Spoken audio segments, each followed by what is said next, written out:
Portugal já escolheu. Um novo ciclo político começa agora. O que vem depois das eleições? Aceda à informação que não cabe numa manchete. Assine hoje, com até 55% de desconto, e habilite-se a ganhar um dos 10 cartões oferta FNAC que temos para oferecer. Tudo em observador.pt.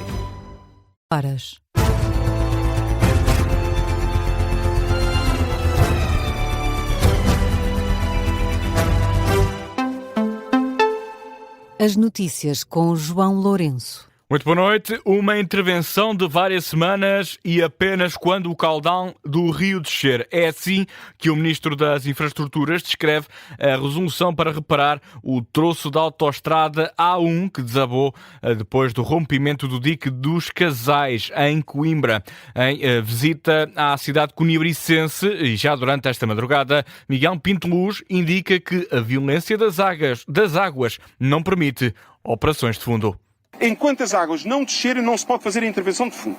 Quando tivermos a oportunidade de fazer a intervenção de fundo, eu quero dizer aqui aos portugueses, e depois de ter falado também com a Brisa e com todos os intervenientes, que estamos a falar pelo menos de semanas. E isto tem que ser dito sem rodeios e não estamos a falar de resolver amanhã nem depois. Já estamos a resolver hoje aquilo que é a emergência, mas serão seguramente semanas para conseguirmos que esta infraestrutura volte a estar ao serviço dos portugueses. O Ministro das Infraestruturas afasta algum tipo de problemas na manutenção da via, realça que o troço foi alvo de obras recentemente.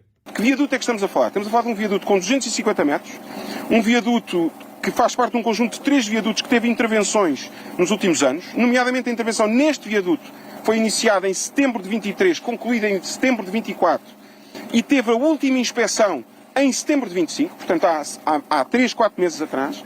Um viaduto que, como vocês podem constatar, pelo próprio asfalto, é um viaduto que teve intervenção muito recente. E, portanto, são condições absolutamente excepcionais que agora nos obrigam e nos mobilizam para soluções absolutamente excepcionais. Ao lado de Miguel Pinto Luz estava o presidente do Conselho Executivo da Brisa, António Pires de Lima. O responsável da concessionária indica que o recurso a enrocamento, blocos de rocha compactados, é a única solução para prevenir que o problema aumente. Esse é o objetivo do enrocamento, que iniciaremos amanhã, que aliás ativamos logo que se deu este incidente sério, mas não tem um efeito de reparar obviamente este fosso grande que se abriu na autoestrada. Portanto, visa que a zona não aumente. Também no local está Ana Abrunhosa, autarca da cidade de Coimbra. A responsável elogia a rápida ação dos responsáveis governativos em cortar esta autoestrada. Os últimos eventos que aconteceram foram sempre muito mais abaixo, ou seja, a montante, este é o primeiro quebra de dique que acontece. Infelizmente foi debaixo da autoestrada, mas imediatamente nós estávamos na Proteção Civil, fizemos logo o contacto com o Sr. Ministro, foi imediato, com a Brisa, e imediatamente as orientações de todos foi para fechar a A1 de forma preventiva. Miguel Pinto Luz ainda referiu aos jornalistas que já há caminhões a caminho de Coimbra para proceder a essas obras de enrocamento. Já a concessionária da autoestrada, a Brisa, já sugeriu aos automobilistas a utilização de alternativas à interrupção deste troço no sentido norte-sul para utilizarem os corredores da A8, A17, A25 ou o IC2. E durante esta madrugada, algumas zonas de Coimbra já foram alvos de novas evacuações, como é o caso das aldeias de São Martinho de Árvore e São João do Campo. Nesta última freguesia já terminou todo o processo e ainda assim o presidente da Junta, Walter Santos, indica que algumas pessoas não quiseram abandonar as casas. São 29 habitações, temos uma média entre 3 e 4 pessoas por família, sensivelmente. E então 90% destes familiares corresponde a estas habitações entendeu ficar. E qual foi o argumento que deram às autoridades? Como têm um primeiro andar, sentem-se um pouco confortáveis. Walter Santos mostra algum otimismo dentro da freguesia. Diz que o lado direito do rio tem mais terreno agrícola para a água se espalhar. Para mim não foi surpresa. Aliás, para ser sincero, até fiquei um pouco mais tranquilo em ser para a margem direita do que para a margem esquerda, porque acho que eu, na minha ignorância, não sou técnico, creio que me sinto mais confortável que as águas tenham vindo para o lado direito, que temos uma grande área de terras agrícolas onde as águas se podem espalhar. É óbvio. E há menos população que na margem esquerda. Não tenho dúvidas. Aqui o relato de Walter Santos, presidente de São João do Campo, uma freguesia que foi esta noite evacuada devido à ameaça de mais cheias na zona do Rio Mondego. Ora, durante esta quarta-feira, Governo, Autarquia e Presidente da República estiveram num balanço em Coimbra. Ora, Marcelo Rebelo de Sousa lembra que é preciso garantir os meios de prevenção, apoio e resposta ao mau tempo.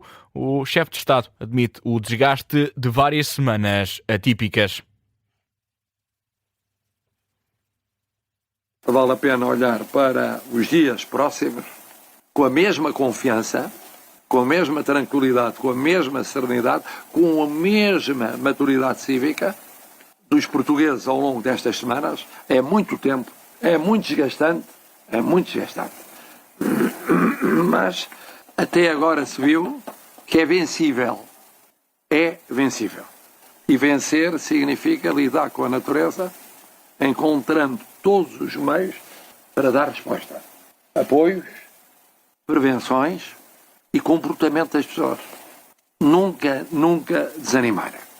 O Presidente alertou também para um agravamento da situação na bacia do Sado e do Tejo e diz que o Estado não pode esquecer ninguém. E nesta conferência de imprensa, o Primeiro-Ministro alertou para a possibilidade de ocorrer uma nova ruptura no dique do Mondego, sendo que a estrutura se deu, como já foi referido, na margem direita, junto à ponte de Casais. Luís Montenegro alerta assim para uma situação que pode agravar-se.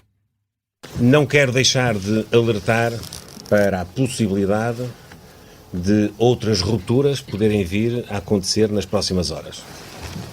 Sabíamos que estávamos no limite, no limiar da capacidade de escoamento do caudal do Rio Mondego e que, portanto, esta situação podia efetivamente ocorrer.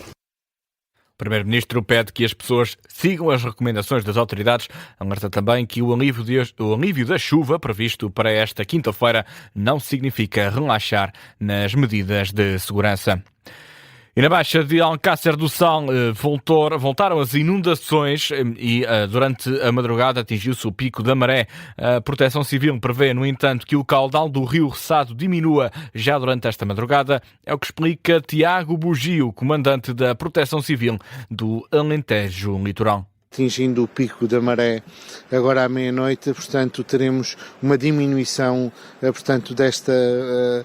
deste galgamento do Rio Sado. Portanto, prevemos que o caudal do rio diminua, devido também à gestão das barragens que se têm efetuado. Portanto, neste momento temos 7 barragens a descarregar para o Rio Sado e que vamos tentar minimizar os danos, diminuindo o caudal do Rio Sado.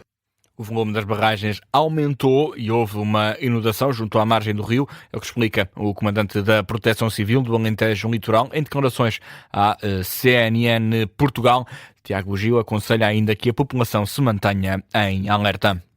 E Pedro Passos Coelho critica o papel do Estado no que toca à economia, considera que é um entrave no desenvolvimento e alerta ainda para o que diz ser uma perspectiva miserável a partir de 2027. À margem de uma apresentação da Fundação Francisco Manuel dos Santos, o antigo Primeiro-Ministro afirma, no entanto, que não se trata de um problema específico de um partido. O Estado hoje ainda é um óbice muito grande ao crescimento da economia. E cada vez, me parece, a sua qualidade tem vindo a cair de forma mais gravosa. E isto, portanto, enfim, já houve vários partidos pelo governo, portanto isto não é uma questão partidária, é uma questão que nos devia fazer refletir com seriedade. há qualquer coisa, fala-se muito da reforma do Estado, mas faz pouco por isso. O antigo Primeiro-Ministro lamentou que, a longo prazo, o crescimento económico português continue a não passar do 1% ao ano. E esta quinta-feira, os líderes da União Europeia reúnem-se num retiro na Bélgica para discutir como aumentar a competitividade comunitária face aos concorrentes dos Estados Unidos e da China. O primeiro-ministro Luís Montenegro cancelou a participação no retiro devido à situação de calamidade em Portugal. Vai ser representado na ocasião pelo homólogo grego Kyriakos Mitsotakis, que é da mesma família política e também da mesma região, ou seja, da Europa do Sul. O presidente do Conselho Europeu, António Costa, vai promover debates entre os restantes 26 líderes europeus sobre como reforçar o mercado único e reduzir as dependências económicas. Já a presidente da Comissão Europeia, Ursula von der Leyen, já veio defender que a União Europeia, uma União Europeia simplificada e a duas velocidades quanto à integração financeira. Tudo dito neste noticiário das 4 da manhã. Informação na Rádio Observador regressa às 5.